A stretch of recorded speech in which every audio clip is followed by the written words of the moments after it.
საზოგადოებრივი მაუწყებლის საინფორმაციო სამსახურის უფროსის თანამდებობიდან გათავისუფლებაზე სამეთვალყურეო საბჭო უახლოეს დღეებში იმსჯელებს. საბჭოს თავმჯდომარის ლევან გახელაძის განცხადებით, ხათუნა ბერძენიშვილის გათავისუფლების მიზეზების შესწავლა მოხდება. მისივე თქმით, თუ საინფორმაციო პოლიტიკაზე ზეწოლა დადასტურდა, საბჭო შესაბამის გადაწყვეტილებას მიიღებს. დეტალების დაკონკრეტებისგან კი გახელაძე თავს იკავებს. ჩვენთვის ცოტა მოულოდნელი იყო ის, რაც ვიხილეთ გუშინ ტელეეკრანებიდან. ბუნებრივია სამეურვეო საბჭო რაღაც გარკვეული ფორმით, ეხლა გამიჭირდება რა ფორმით, ამის თქმა მოახდენს რეაგირებას, იმიტომ რომ საზოგადოებრივი ინტერესი არის ძალიან მაღალი ამ საკითხის მიმართ მოგეხსენებათ. ჩვენ სავარაუდოდ ვიმსჯელებთ ან უახლოეს სხდომაზე, რომელიც 4 მარტს არის დაგეგმილი, ოღონდ სხვა საკითხის გამო იყო ეს დაგეგმილი. ბერძენიშვილი არხზე და მის ხელმძღვანელზე პოლიტიკურ ზეწოლაზე საუბრობს. უშუალოდ მის თანამდებობიდან გათავისუფლებას კი მაუწყებლის 28 თებერვლის ეთერში იუსტიციის მინისტრის თეა წოლოკიანის განათლებასთან დაკავშირებით მომზადებულ რეპორტაჟს უკავშირებს.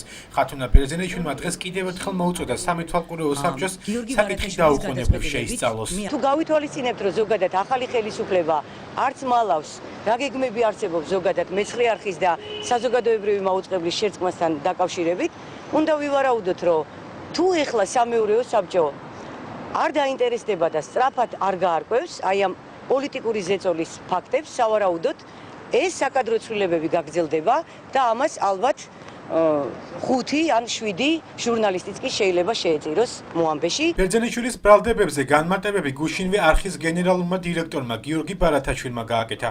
ბარათაშვილის განმარტებით ის ბერძენიშვილის განცხადებით გაოცებული დარჩა, რადგან თავად საინფორმაციო პოლიტიკაში არასდროს ჩარეულა.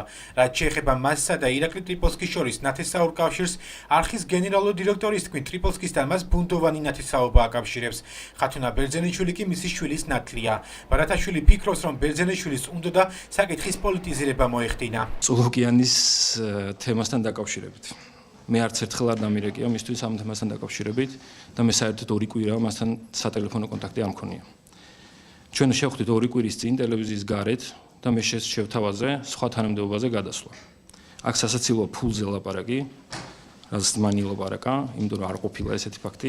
საზოგადოებრივი მაუწყებლისა და მეცხრე არხის შესაძლო შერწყმას კატეგორიულად გამორიცხავს არხის გენერალური დირექტორი ლუბა ელიაშვილი.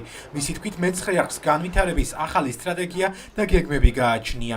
როგორც ჩანს, ხათუნა ბერძენიშვილს ეშლება, იმიტომ რომ მსგავსი არაფერი ბატონ ირაკლის არ უთქვამს, მეც უსმენდი ყურადღებით და თან წარმოუდგენელია მსგავსი რამე თქვა, იმიტომ რომ მეცხრე არხს აქვს ამბიცია განვითარდეს როგორც ერთ-ერთი სერიოზული ტელეკომპანია ამ სივრცეში.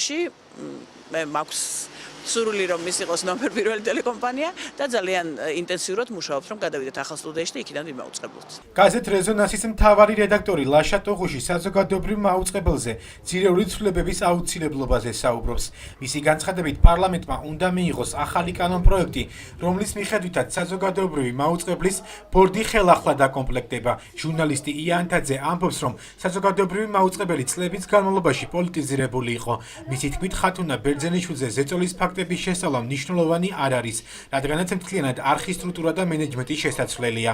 ამჯერად ამ კონკრეტულ კონტექსტში საერთოდ არ მაინტერესებს არც ერთის სიმართლე და არც მეორეს ტყუილი, იმიტომ რომ ეს ადამიანები უნდა წავიდნენ თავიდან ბოლომდე საზოგადოებრივ მაუწყებლიდან, იმიტომ რომ პოლიტიკური ზეწოლა იყო სწორედ ის, რასაც ხათუნა ბერძენიშვილი თვითონ ახორციელებდა თავის ჟურნალისტებზე, როდესაც მათ აიძულებდა, რომ ის სიუჟეტი გაეშვათ მათი სახელით, რომელიც ზუსტად იდენტური სახით გადიოდა სხვა ტელევიზიებში. ჩვენ ყოველთვის ჰქონდა ძალიან კრიტიკული დამოკიდებულება საზოგადოებრივი მაუწყებლის მიმართ და ახლა ადამიანი, რომელიც ქმნიდა